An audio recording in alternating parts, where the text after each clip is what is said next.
সবাই বলেন যে জীবনে কাদের সঙ্গ লাভ করছে সেটা খুব গুরুত্বপূর্ণ। এক ঝুড়ি ফলের মধ্যে যদি একটা পচা ফল আপনি রেখে দেন, তাহলে আস্তে আস্তে সমস্ত ফল পচে যায়। সেই জন্য কথায় আছে যে কুসঙ্গ থেকে দূরে থাকো।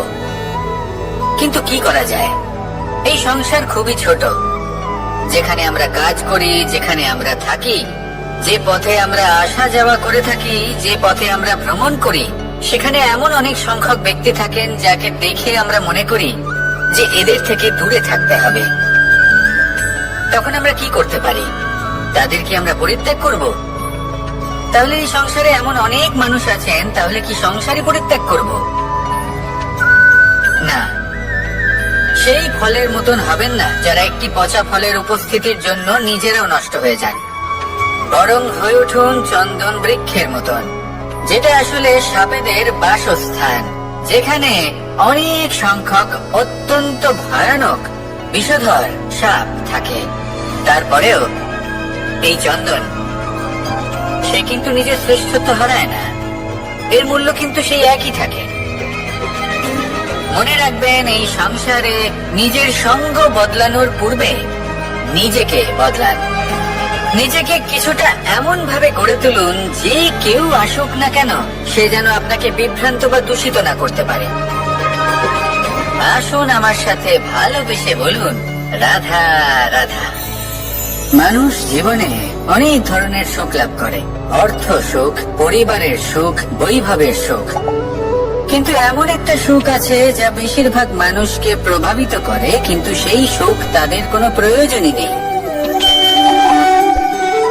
সেটা হলো পরনিন্দা সুখ। অর্থাৎ এমন কোন ব্যক্তিকে নিয়ে নিন্দা করা, তার প্রতি অনুচিত শব্দ প্রয়োগ করা, কারণ সেই ব্যক্তিকে আপনি পছন্দ করেন না। আর এমন অনেক মানুষ আছেন যারা এই কাজ করে খুব আনন্দ লাভ করেন, যেটা করা উচিত নয়। কারণ এতে আপনার সময়, আপনার ঊর্জা, আপনার নিজের অন্তরের ইতিবাচক শক্তি আপনি নষ্ট করে ফেলছেন। আর এই সবকিছুই আপনার প্রয়োজন আছে। যাদেরকে আপনার পছন্দ নয় সেই ব্যক্তির বিষয়ে কথাই বলবেন না। সেই সব ব্যক্তির দিকে মনোনিবেশ করুন যাদের আপনি ভালোবাসেন। সেই সব কাজে মন দিন যেগুলো আপনার ভালো লাগে। সেই বস্তুর দিকে নজর দিন যেগুলো আপনার প্রিয়, নিজের লক্ষ্যের দিকে, এই সবকিছুর দিকে নয়। এমনটা করলে আপনার জীবনে আপনি সেই সব বস্তুর দিকে নজর দিতে পারবেন যারা প্রকৃত অর্থে আপনার জীবন আরো শ্রেষ্ঠ করে তোলে। এমনটাই করুন, জীবন আরো অনেক বেশি সুন্দর হয়ে উঠবে। আর তখন এই মন প্রসন্ন হয়ে বলবে, রাধা রাধা। প্রত্যেক মানুষ নিজের জীবনে দুঃখ অনুভব করেন। প্রত্যেকের দুঃখ আলাদা হতে পারে। কারোর মনে এই দুঃখ থাকে যে সে তার বাবা মায়ের সব ইচ্ছে পূরণ করতে পারেননি। কেউ এটা ভেবে দুঃখ পান যে সে চিরকাল সদাচার করেছেন, সৎকর্ম করেছেন, কিন্তু তাও তাকে দুরাচারী বলে মনে করা হয়। কেউ এটা ভেবেও দুঃখ পান যে তার সামনে যে ব্যক্তি রয়েছেন তার চোখে তিনি শত্রু হয়ে উঠেছেন বা দুষ্ট হয়ে উঠেছেন, যেখানে তিনি হয়তো কোনো অনুচিত কাজই করেননি। এবার এই সমস্ত বিষয় নিয়ে ভেবে নিজের ব্যক্তিত্ব নিয়ে সন্দেহ প্রকাশ করবেন না। যদি নিজের ব্যক্তিত্ব নিয়ে কোনো সন্দেহ থেকে থাকে, তাহলে কর্ম সংক্রান্ত প্রশ্ন করুন যে আপনি যা করেছেন তাতে কি উচিত ছিল, কি অনুচিত ছিল। যেটা প্রয়োজন সেটা এটা বোঝার যে আপনার অন্তর্মন, আপনার বিবেক আপনাকে কি বলছে। আর আপনার অন্তর্মন আর আপনার বিবেক আপনাকে যেটা করতে বলবে শুধু সেটাই করুন। আর তারপরে এই সংসার কি বলবে, কি ভাববে সেসব নিয়ে ভাবতে যাবেন না। কারণ এই সংসার তো ঈশ্বরকেও প্রশ্ন করে থাকে, ঈশ্বরকেও দোষী মনে করে। কখনো কখনো যখন কোনো ঘটনা মানুষের ইচ্ছা অনুযায়ী ঘটে না, তখন মানুষ এটা বলে যে হে ঈশ্বর, আপনি আমার পাশে থাকলেন না, আপনি বড়ই কঠোর, এটা আপনার দোষ। যেখানে বেশিরভাগ সময় হয়তো সে নিজেই নিজের কর্মফল ভোগ করছে। আর কখনো কখনো ঈশ্বর হয়তো তার জন্য আরো ভালো কোনো পরিকল্পনা করে রেখেছেন, কিন্তু মানুষ এটা বুঝতে পারে না। তাই দিনের শেষে যেটা প্রয়োজন সেটা হলো নিজের মনের কথা বুঝতে হবে। আপনার বিবেক কি বলছে শুধু সেটাই করুন, আর সামনে এগোতে থাকুন। আমার সাথে ভালোবেসে বলুন, রাধা রাধা। আজ আমরা আবার সাফল্য আর অসফলতার বিষয়ে কথা বলবো। সফল ব্যক্তি কে হয় এবং অসফল ব্যক্তি কে হয়, এই বিষয়ে আমরা আগে অনেকবার কথা বলেছি। প্রত্যেক ব্যক্তি সাফল্য লাভ করতে চান, কিন্তু প্রত্যেক ব্যক্তি সাফল্য লাভের এই কাজে সফল হতে পারেন না। এবার এটা কেন হয়, এর পেছনে কারণটা কি? কারণ হলো ভয়। সফল ব্যক্তি হলেন তিনি যিনি নিজের সিদ্ধান্ত দ্বারা এই সমস্ত সংসারকে বদলে দিয়ে থাকেন, এবং অসফল ব্যক্তি হলেন তিনি যিনি এই সংসারকে দেখে এর বিষয়ে ভেবে নিজের সিদ্ধান্ত বদলে ফেলেন। প্রয়োজন হলো নিজের লক্ষ্যের বিষয়ে ভেবে দেখার, পথের বিষয়ে ভেবে দেখার। একবার যদি আপনি পথ নির্বাচন করে থাকেন, সেই পথে অগ্রসর হতে থাকুন আর তাতে অটল থাকুন। সবসময় দৃঢ় প্রতিজ্ঞ হন। আপনি যদি কোনো পথে টিকে থাকেন আর নিরন্তর পরিশ্রম করতে থাকেন, তবেই আপনার জীবনে সাফল্য আসবে। যদি কথায় কথায় লোকে কি ভাববে, লোকে কি বলবে, এ কথা ভেবে নিজের সিদ্ধান্ত পাল্টান, তাহলে কখনো নিজের লক্ষ্যে পৌঁছতে পারবেন না। আসুন আমার সাথে ভালোবেসে বলুন, রাধা রাধা। মানুষের 6টি বড় শত্রু রয়েছে, আর এরা অন্য কোথাও নয়, বরং মানুষের অন্তরেই বাস করে। এই 6টি শত্রু হলো কাম, ক্রোধ, মোহ, লোভ, ঈর্ষা আর অহংকার। কিন্তু এরা কি চিরকাল আপনার শত্রু হিসেবেই থেকে যায়? এদেরকে নিজের বন্ধু করে তোলা কি সম্ভব নয়? ভেবে দেখুন না। এবার যদি কথা বলি কাম নিয়ে, অর্থাৎ কামনা করা, তাহলে মানুষ যদি জীবনে কামনা করতে থাকে, তাহলে সন্তোষের অনুভূতি লাভ করতে পারে না। কিন্তু এই কামনাই মানুষের বন্ধু হয়ে উঠতে পারে। কিভাবে? ধরুন, যদি মানুষ ভাবে আমি আরো অনেক বেশি শ্রেষ্ঠ ব্যক্তি হয়ে উঠতে চাই, আর তার জন্য কর্ম করে, পরিশ্রম করে, তাহলে ভবিষ্যতে গিয়ে শ্রেষ্ঠ ব্যক্তি হয়ে উঠতে পারে কামনার কারণে। অর্থাৎ এই কামনাই ওর বন্ধু হয়ে ওঠে। কিন্তু ধরুন, কোনো মানুষ যদি চায় সে শ্রেষ্ঠ ব্যক্তি হয়ে উঠবে, কিন্তু তার জন্য না কোনো কর্ম করছেন আর না কোনো পরিশ্রম করছেন, আর অধর্মের পথে চলতে শুরু করে দেন, তাহলে এই কামনাই তার শত্রু হয়ে উঠতে পারে। এবার যদি এই কামনাকে নিজের বন্ধু করে তুলতে হয়, তাহলে নিজের নির্বাচনে বিচক্ষণ হতে হবে, নিজের মস্তিষ্কের উপর নিয়ন্ত্রণ রাখতে শিখতে হবে। সেটাই করুন, আর আমার সাথে ভালোবেসে বলুন, রাধা রাধা। আজ আমরা মানুষের আরো একটি শত্রুর বিষয়ে কথা বলবো, যার নাম হলো লোভ। যে কোনো বস্তুকে অত্যাধিক লাভ করার যে বাসনা, যতটা লাভ করেছি ততটা যথেষ্ট নয়, আমার আরো চাই, আরো চাই, একেই বলে লোভ। এবার এই লোভ আপনার জীবনে শুভ না অশুভ, আপনার মিত্র নাকি আপনার শত্রু, সেটাও নির্ভর করছে আপনার উপর। যেমন ধরুন, কোন ব্যক্তির অসম্ভব ধনের লোভ, সে সেটা অর্জন করছে আর সেটা সংগ্রহ করছে, আর সেটা লাভ করার জন্য সে অনৈতিক কাজ করছে। যদি এইসব হতে থাকে, তাহলে লোভ কিন্তু আপনার পক্ষে অত্যন্ত ক্ষতিকারক। কিন্তু যদি সেই ব্যক্তি ধরুন ধন অর্জন করছেন, তার সাথে নীতিও পালন করছেন, আর সংগ্রহ করার পরে সেটা সংসারে ছড়িয়ে দিচ্ছেন, যদি এমনটা হয়, তাহলে এই লোভ আপনার বন্ধু হয়ে উঠতে পারে। যদি আপনার সৎসঙ্গ লাভ করার, সৎকর্ম করার লোভ থাকে, তাহলে আপনি কখনো একা থাকবেন না। যদি ভালোবাসা প্রদান করার লোভ থাকে, এই সংসারকে সাহায্য করার লোভ থাকে, তাহলে এই লোভ, যা সংসারের শত্রু, সেটা কিন্তু আপনার সাথে পরমাত্মার মিলন ঘটাতে পারে। এবার এই লোভকে নিজের মিত্র করে তুলবেন নাকি শত্রু করে তুলবেন, সেই সিদ্ধান্ত আপনারই। আসুন আমার সাথে ভালোবেসে বলুন, রাধা রাধা। কখনো এই প্রকৃতির দিকে তাকিয়ে থাকবেন। এই প্রকৃতি অনেক ধরনের শিক্ষা দেয়। কোন একটা গাছকে দেখুন কিভাবে সে মাটি থেকে জল শুষে নেয়। সে ঝড় হোক বা হোক কড়া রোদ সব সহ্য করে এবং অবশেষে সে ফল ধারণ করে।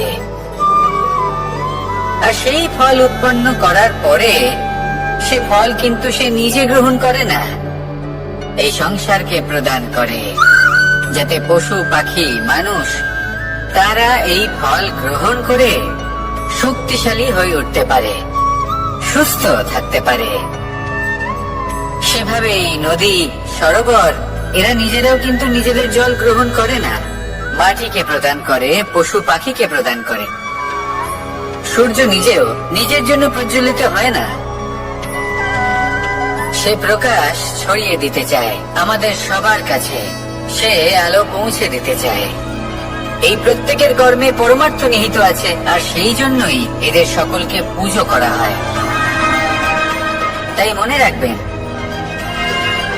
আপনার কাছে জীবন যাপনের অতিরিক্ত যা কিছুই আছে তা পরমার্থের জন্য। তাহলে তা সদ্ব্যবহার করুন আর আমার সাথে ভালোবেসে বলুন, রাধা রাধা। পরিবর্তন, এটা হলো সৃষ্টির অমূল্য নিয়ম। এই সংসারে সবকিছু সময়ান্তরে পরিবর্তিত হয়, এই সময়ও পরিবর্তিত হয়। পরিবর্তন চিরকাল হয়ে এসেছে আর চিরকাল হতে থাকবে। কিন্তু এবার আমরা সেই পরিবর্তন কিভাবে লাভ করব, যেটা আমাদের প্রয়োজন, যেটা আমরা চাই। আমরা জীবনে বিকাশ চাই। এই বিকাশ কিভাবে লাভ করতে পারি?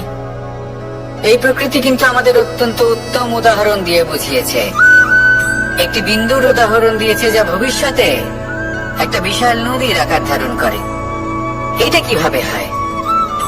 মেঘ থেকে একটি বিন্দু ঝরে পড়ে সেই পর্বতের ওপর যেখানে হিম আছে। সেই হিমের সংস্পর্শে আসা মাত্র সেই বিন্দুর সাথে আরো বেশ কিছু বিন্দু যুক্ত হয়।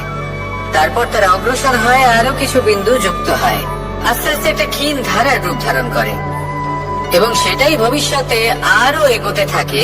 অনেকটা যাওয়ার পর যখন অনেক সংখ্যক বিন্দু একসাথে যুক্ত হয়, তখন সেটা বিশাল নদীর আকার ধারণ করে।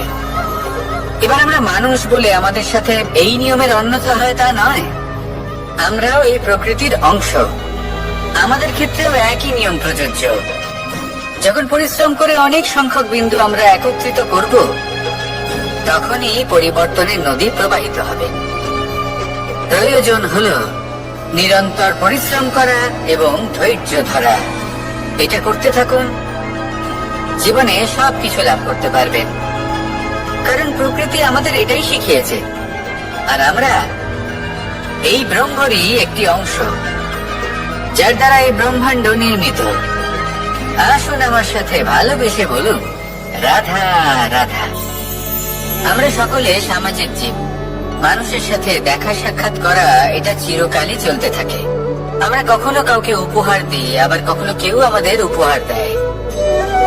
কখনো কি এমন হয়েছে যে আপনি কাউকে একটা উপহার দিয়েছেন, কিছু সময় পরে বা কিছু মাস পরে সেই উপহারই ঘুরে ফিরে আপনার কাছেই এসেছে, অর্থাৎ সেই বস্তুটাই আপনার কাছে আবার ফিরে এলো? এরকম হয়। ছেলেবেলায় একদিন একজনের বিবাহ ছিল, তখন মা তাকে একটা উপহার দিতে চাইছিলেন। তাই তিনি একটা পোশাক বানালেন আর সেটাকে সুসজ্জিত করছিলেন। আমি দেখলাম আর জিজ্ঞেস করলাম যে, মা, এই পোশাক এত সুসজ্জিত করার কি আছে? তখন মা বললেন যে, কানাই, কখনো কাউকে এমনই উপহার দেবে, এমন প্রকারে দেবে যে সেটা যদি আবার ঘুরে ফিরে তোমার কাছে ফিরে আসে, তাহলে যেন তোমার খারাপ না লাগে। এটাই কিন্তু হয় আমাদের ব্যবহারের সাথে, কর্মের সাথেও এবং আমাদের কথার সাথেও। তেমনই আচরণ করবেন যে আচরণ আপনি সহ্য করতে পারবেন। যদি মুখ থেকে কটু কথা বেরোতে থাকে, তখন নিজেকে সংযত করে নিন। সেই শব্দই প্রয়োগ করুন যেটা আপনি তার বদলে শুনতে চাইবেন, এবং আপনার দুঃখ হবে না। কারণ আপনার কর্ম এমন একটা উপহার যেটা আবার ঘুরে ফিরে ফলস্বরূপ আপনার কাছেই আসবে। সেই জন্য নিজের আচরণ শুভ করুন, নিজের মানসিকতা শুভ করুন, নিজের মুখ থেকে মধুর বাণী মিশ্রিত করুন, আর এইভাবেই মধুর ভাবে বলুন রাধা রাধা। এই সংসারে প্রত্যেকটা জিনিসের নিজস্ব একটা বিশেষত্ব আছে, আর তার বিশেষত্বর জন্যই তাকে বিশেষ গুরুত্ব দেওয়া হয়। যদি কথা বলি অস্ত্রের, যেমন তরোয়াল, তরোয়াল নির্মাণ করা হয়েছে রক্ষার জন্য। কত তাড়াতাড়ি সে সামনে উপস্থিত শত্রুকে নিধন করতে পারে। এবার এই তরোয়ালের কোন গুণটা দেখা প্রয়োজন? সেটার ধার। সেই বস্তুটি নয় যার মধ্যে এই তরোয়াল রাখা হয়। সেইভাবেই যদি আমি কথা বলি বানের, তাহলে এটা প্রয়োজনীয় নয় যে সেই বান কতটা তীক্ষ্ণ, কতটা বলশালী। এটা দেখা প্রয়োজন যে তার আকারটা কেমন। সে কি বাতাস ভেদ করে নিজের লক্ষ্যে পৌঁছতে পারবে? সেটা বেশি গুরুত্বপূর্ণ, সেই জায়গাটা নয় যেখানে সেই বান রাখা হয়। ঠিক সেইভাবেই যদি আপনি কোনো মানুষেরই মূল্য বুঝতে চান, তাকে পরখ করে দেখতে চান, তাহলে তার জাতি, তার ধর্ম, তার রূপ, তার আকার, সেগুলো দেখে তাকে পরখ করতে চেষ্টা করবেন না। তাকে পরখ এই সব কিছুর ভিত্তিতে করবেন না। তার স্বভাবটা দেখুন, তার গুণ দেখুন, তার প্রতিভা দেখুন, তার কর্ম দেখুন, কারণ এটাই সেই ব্যক্তির আসল পরিচয়, এটাই হলো তার অস্তিত্ব। যখনই আপনি কোন নর্তককে শ্রেষ্ঠ নৃত্য প্রদর্শন করতে দেখেন, তখন আপনি কিন্তু এটা ভাবেন না যে সে কোথা থেকে এসেছে, সে কি খায়, ওর বন্ধু বান্ধব কারা। আপনি তার নৃত্য দেখেন, ওর শিল্প দেখেন, সেটারই প্রশংসা করেন, সেটাকেই সম্মান করেন। সেইভাবে এই সংসারে সকলকে সম্মান করুন, আর এই সম্মানের আধার হওয়া উচিত তার গুণ, তার স্বভাব, তার কর্ম, তার রূপ আর তার বেশভূষা নয়। আসুন আমার সাথে ভালোবেসে বলুন রাধা রাধা। এই সংসার বলে যে কৃষ্ণ হলো মহাযোগী, কেউ বলে যে কৃষ্ণ হলো সাংখ্য যোগের প্রবর্তক, কেউ বলে ভক্তি যোগের, কেউ বলে জ্ঞান যোগের, কেউ কেউ এটা মনে করেন যে অষ্টাঙ্গ যোগের প্রভু হলাম আমি। কিন্তু এই যোগ আসলে কি? যোগ বিষয়টাকে বোঝা খুব একটা কঠিন নয়, কিন্তু সেই যোগকে নিজের যাপনের অংশ করে তোলা হলো অত্যন্ত কঠিন, আর তার জন্য প্রয়োজন অভ্যাস। যোগ শব্দটার অর্থ হলো যুক্ত করা, আর এটা আমি ছোটবেলায় শিখেছিলাম। যখন আমার মাখন খেতে ইচ্ছে করত, আর মা মাখনের সেই হাঁড়িটা ওপরে টাঙিয়ে রাখতেন, তখন আমরা ভাবতাম যে অত দূরে পৌঁছবো কি করে। তখন আমরা যোগের বিষয়ে জানতে পারলাম, আর তখন জানতে পারলাম যে সব থেকে গুরুত্বপূর্ণ যোগ আসলে কি? সহযোগিতা, সাহায্য। আমরা সব সখারা একসাথে জড়ো হতাম, একে অপরের পিঠের ওপর উঠে দাঁড়াতাম, আর তারপর আমরা ওই মাখনের হাঁড়ির কাছে পৌঁছতে পারতাম, আর তারপর আমরা সবাই মিলে সেই মাখন ভাগ করে খেতাম। সহযোগিতা, এটা অত্যন্ত গুরুত্বপূর্ণ। পাণ্ডবরাও মহাভারতে এটাই করেছিলেন। ওনাদের সাথেও কেউ ছিল না, একে অপরকে সাহায্য করে ওনারা অনেক বীরদের একত্রিত করেছিলেন। তারপর অবশেষে মহাভারতের এই মহাযুদ্ধে ওনারা জয়লাভ করেছিলেন। রামায়ণে রাম এবং লক্ষ্মণের সাথে কেউ ছিল না। সহযোগিতার মাধ্যমে ওনারা ভাল্লুক আর বানর সেনাকে একত্রিত করেছিলেন, আর এই সংসারের সব থেকে প্রবল রাক্ষস রাবণকে বধ করেছিলেন। মনে রাখবেন, একসাথে মিলে যদি আপনারা কর্ম করতে শেখেন, তাহলে এই সংসারে এমন কিছুই নেই যেটা আপনি অর্জন করতে পারবেন না। আসুন আমার সাথে ভালোবেসে বলুন রাধা রাধা। মানুষ যখনই কোনো পর্বতারোহণ করতে শুরু করে, তখন সে বারবার পড়ে যায়, বারবার উঠে দাঁড়ায়, সামনে এগোতে চেষ্টা করে, কিন্তু যদি সে দৃঢ় নিশ্চয় করে থাকে, তাহলে সে অবশেষে সেই পর্বতের শিখরে পৌঁছেই যায়। চলার পথে যদি বড় কোনো পাথর চলে আসে বা পর্বতের কোনো বড় অংশ সামনে আসে, তাহলে সে তার সাথে ধাক্কা খায় না, সে পথ বদলে নেয়। কিন্তু বাধা তাকে সবসময় পেতেই হয়, আর সেই বাধা সে পায় ছোট ছোট পাথরের দ্বারা। তাদের উপর পা পড়লে তার পা পিছলে যায় আর সে পড়ে যায়। এই ছোট ছোট পাথর হলো আমাদের জীবনের সেই ছোট ছোট সমস্যা, সেই ছোট ছোট ভুলগুলো যেগুলো আমরা অবজ্ঞা করতে থাকি। আমরা ভাবি এর দ্বারা কি বা ক্ষতি হবে, কিন্তু সেগুলোই অনেক সময় আমাদের অসফলতার কারণ হয়ে দাঁড়ায়।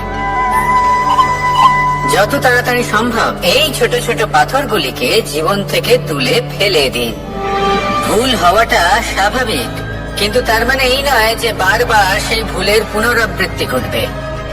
ভুলটা বুঝুন, সেটা স্বীকার করুন আর সেটা শুধরে নিন। যখন আপনি এটা করতে শিখবেন, তখনই খুব তাড়াতাড়ি আপনি সেই শিখরে পৌঁছতে পারবেন। আর যখন পৌঁছে যাবেন, তখনই মন প্রসন্ন হয়ে বলবে, রাধা রাধা। সূর্য এই সংসারকে আলো প্রদান করে। সূর্যের মনে যদি নিজের তেজের জন্য অহংকার জন্ম নেয়, তখন তার অহংকার ভঙ্গ করে মেঘ। সূর্যের আলো পূর্ণরূপে ঢেকে দেয়। মেঘের মনে যদি নিজের গতি নিয়ে অহংবোধ জন্ম নেয়, তাহলে মেঘের অহংকার ভঙ্গ করে পর্বত। মেঘের গতি অবরুদ্ধ করে দেয়। এবার যদি পর্বত নিজের নিশ্চলতা নিয়ে অহংকার করে, তাহলে সেই অহংবোধ ভঙ্গ করে একটি মূষক। সেই বিশাল পর্বতে একটি ছিদ্র করে দেয়। এবার যদি মূষকের নিজের মনে অহংবোধ জন্ম নেয়, তাহলে জল তার অভিমান ভঙ্গ করে, সেই ছিদ্র দিয়ে প্রবেশ করে। আর যদি জলের মনে অহংবোধ জন্ম নেয়, তখন মানুষ বাঁধ নির্মাণ করে তার গতিপথ রুদ্ধ করে, জলের অহংকার ভঙ্গ করে। আর যদি মানুষের মনে অহংকার জন্ম নেয়, তখন সূর্য নিজের তাপ দ্বারা মানুষের অহংকার ভঙ্গ করে। এই সংসারে অহংকার প্রদর্শন করার কোনো প্রয়োজন নেই। আমাদের সবার মধ্যে কিছু বিশেষ গুণ আছে, আর সবার মধ্যে কোনো না কোনো দোষও আছে। এই প্রকৃতি আমাদের কি শিক্ষা দেয়? কেউ একে অপরের সাথে লড়াই করে না, একে অপরের জন্য বাধা সৃষ্টি করে না, শুধু নিজের কর্ম করে। সূর্য নিজের প্রকাশ দ্বারা বনস্পতি এবং গাছপালাকে জন্ম দেয়। মেঘ বর্ষা সৃষ্টি করে লুপ্ত হয়ে যায়, আবার নির্মিত হয়। পর্বতের সেই নিশ্চলতা সেই বর্ষাকে একটা দিশা প্রদান করে, আর তারপরে তা ধারা হয়ে প্রবাহিত হয়ে যায়। এইসব কি? এইসব একটা সম্পর্ক, একটা চক্রের মতো। সবাই একসাথে নিজের কর্ম করে, তাই এই চক্র আবর্তিত হয়।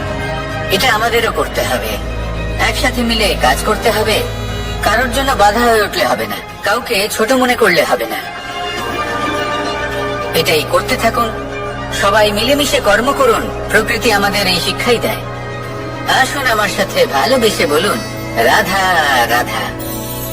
আপনি কখনো পলাশ ফুল দেখেছেন? কি সুন্দর দেখতে, লাল রক্তবর্ণ, উজ্জ্বল, কিন্তু এতে কোনো সুগন্ধ নেই। সেই জন্য ওকে শুধু চোখ ভরে দেখতে ইচ্ছে করে। দেখবেন তাকে কিন্তু পুজোতে ব্যবহার করা হয় না, এই ফুল দিয়ে মালা বানানো হয় না। সেরকমই আমাদের জীবনে এমন অনেক ব্যক্তি রয়েছেন যাদেরকে সম্মান অর্জন করতে হয়। যদি আপনি কোনো উচ্চ বংশে জন্ম নিয়ে থাকেন এবং আপনার কাছে সবকিছু থাকে, ধন ঐশ্বর্য থাকে, সবকিছু আপনি আগে থেকেই পেয়ে গেছেন, তাও কিন্তু এই সংসার আপনাকে সম্মান দেবে না। ততক্ষণ পর্যন্ত দেবে না যতক্ষণ না আপনি নিজের অন্তরে গুণ জাগ্রত করছেন, শ্রেষ্ঠ কর্ম করছেন, নিজের অন্তরে ইতিবাচক মনোভাবের এই সুবাস জাগ্রত করছেন। যদি এসব কিছু করেন, তাহলে এই সংসার আপনাকে সম্মান দেবে। এবার এটা আপনার উপরে নির্ভরশীল যে আপনি কি পলাশ ফুলের মতো হতে চান, নাকি অন্য কোনো ফুল হয়ে উঠতে চান যার সুবাস আছে, যে নিজের সুবাস এই সারা পৃথিবীতে ছড়িয়ে দেয়। আসুন আমার সাথে ভালোবেসে বলুন, রাধা রাধা। সংসারে এমন অনেক ব্যক্তি আছেন যারা নিজেদের প্রসন্নতার জন্য স্বার্থপরতার সীমা পার করে যেতে পারেন। নিজে সুখ লাভ করার জন্য অন্যকে দুঃখ দিতে পারেন। ওনাদের কারোর প্রতি কোনো টান নেই, না সমাজের প্রতি, না আপনজনদের প্রতি, না ঈশ্বরের প্রতি। এবার দেখুন, মানুষ যদি কাউকে ভয় নাও পায়, তাও নিজের কর্মের কথা মনে করে অবশ্যই ভয় পাওয়া উচিত। কারণ আপনি যা কর্মই করুন তার ফল নিজে থেকে আপনার কাছে আসবেই, নিশ্চিত রূপে আসবে। তার থেকে আপনি পালাতে পারবেন না। কেউ নিজের কর্মফলের হাত থেকে বাঁচতে পারে না। স্বয়ং মহাদেবকে ওনার কর্মফল ভোগ করতে হয়েছিল। উনি কিছু না ভেবেই ভস্মাসুরকে বর দিয়েছিলেন। তার পরিণাম স্বরূপ যেটা হলো যে ওই ভস্মাসুর যাকে মহাদেব বরদান করেছিলেন তার হাত থেকে নিজের প্রাণ বাঁচিয়ে ওনাকে পালাতে হলো। এই সংসারে এমন কেউ নেই যে নিজের কর্মফলের হাত থেকে বাঁচতে পারে। সবসময় এটা ভেবে দেখুন যে কর্মটা আপনি করছেন সেটা শ্রেষ্ঠ কিনা। এমন কর্ম করুন যেটা আপনাকে জীবনে এগিয়ে নিয়ে যাবে।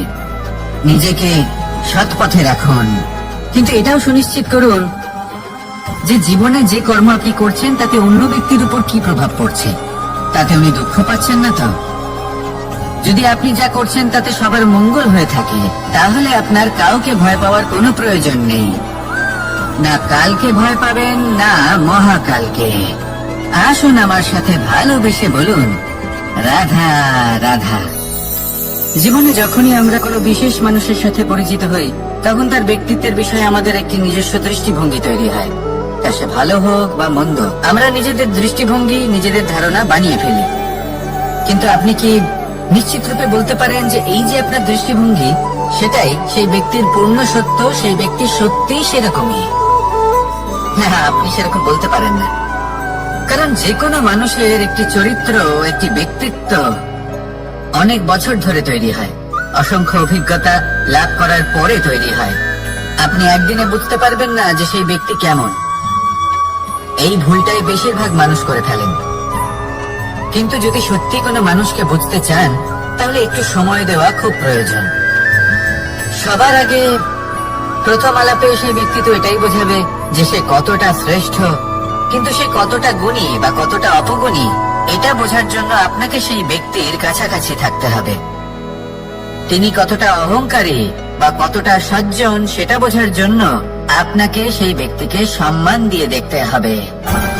সেই ব্যক্তি কতটা লোভী বা কতটা সরল সেটা বোঝার জন্য তাকে ধন দিয়ে দেখতে হবে। সেই ব্যক্তির কতগুলো খারাপ গুণ আছে সেটা বোঝার জন্য সেই ব্যক্তিকে স্বাধীনতা দিয়ে দেখতে হবে।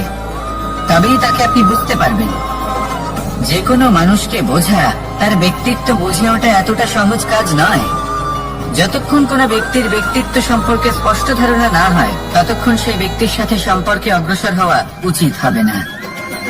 আসুন আমার সাথে ভালোবেসে বলুন রাধা রাধা। এই সংসারের দুটি সব থেকে শক্তিশালী শব্দ হলো নীরবতা এবং প্রসন্নতা। এই দুটি সব থেকে বেশি কঠিন। এবার আপনি বলবেন এতে কঠিনের কি আছে? না, ক্ষেত্র বিশেষে নিজে নীরব থাকা হলো অত্যন্ত কঠিন। আর তার থেকেও বেশি কঠিন হলো বিকট পরিস্থিতিতে নিজেকে প্রসন্ন রাখা। কিন্তু যদি আপনি এটা শিখে যান তাহলে এই নীরবতাই আপনাকে জীবনে অনেক বড় বড় সমস্যার হাত থেকে বাঁচাবে। এই প্রসন্নতা আপনাকে বিকটতর পরিস্থিতি থেকে বেরিয়ে আসতে শক্তি যোগাবে। তাই এই গুণ আত্মসাৎ করুন আর আমার সাথে ভালোবেসে বলুন রাধা রাধা। আমরা সবাই জীবনে কামনা করি। কেউ ধন সম্পত্তির কামনা করি, কেউ ভালোবাসার, কেউ বন্ধুদের, কেউ নাম খ্যাতি আদি ইত্যাদি। এগুলো লাভ করার জন্য আমরা চেষ্টা করতে থাকি, পরিশ্রম করতে থাকি। কিছু সময় পরে অর্জনও করে ফেলি, কিন্তু সবকিছু অর্জন করার কিছু সময় পরে এরা রুষ্ট হয়ে যান, আমাদের থেকে দূরে চলে যান বা আমাদের থেকে কেড়ে নেওয়া হয়। এমনটা কেন হয়? এমনটা এই কারণে হয় কারণ মানুষের একটা দুর্বলতা আছে। কোনো কিছুই অর্জন করার পরে আস্তে আস্তে সে তার মূল্য, তার গুরুত্ব ভুলে যায়, তার জন্য চেষ্টা করা ছেড়ে দেয়। আর এটাই হলো সব থেকে বড় সমস্যা। ঠিক যেমন কোনো ব্যক্তি যিনি ধন অর্জন করতে চান তার জন্য কঠিন পরিশ্রম করেন, হয়তো ধন অর্জন করেও ফেলেন, তারপর আস্তে আস্তে ওই ধনের মূল্য ভুলে যান, উচিত ভাবে তা প্রয়োগ করেন না, আস্তে আস্তে তার ধন, তার সঙ্গ ত্যাগ করে দেয়। সমস্ত পরিশ্রম ব্যর্থ হয়ে যায়। সেই জন্য মনে রাখবেন, এই সংসারে কিছু অর্জন করা অত্যন্ত কঠিন ব্যাপার, কিন্তু তার থেকেও বেশি কঠিন হলো সেটা নিজের সাথে ধরে রাখা। তাই জীবনে যখনই আপনি কিছু অর্জন করবেন তার গুরুত্বটা বুঝুন, আর তারপরে সময় সময় তার মূল্য নিজেকে স্মরণ করাতে থাকুন। কৃতজ্ঞ থাকুন যে আপনার পরিশ্রম আপনাকে এই ফল দান করেছে, আর চিরকাল পরিশ্রম করুন। তবেই আপনি যেটা লাভ করেছেন সেটা আপনার কাছে থেকে যাবে। আসুন আর আমার সাথে ভালোবেসে বলুন, রাধা রাধা।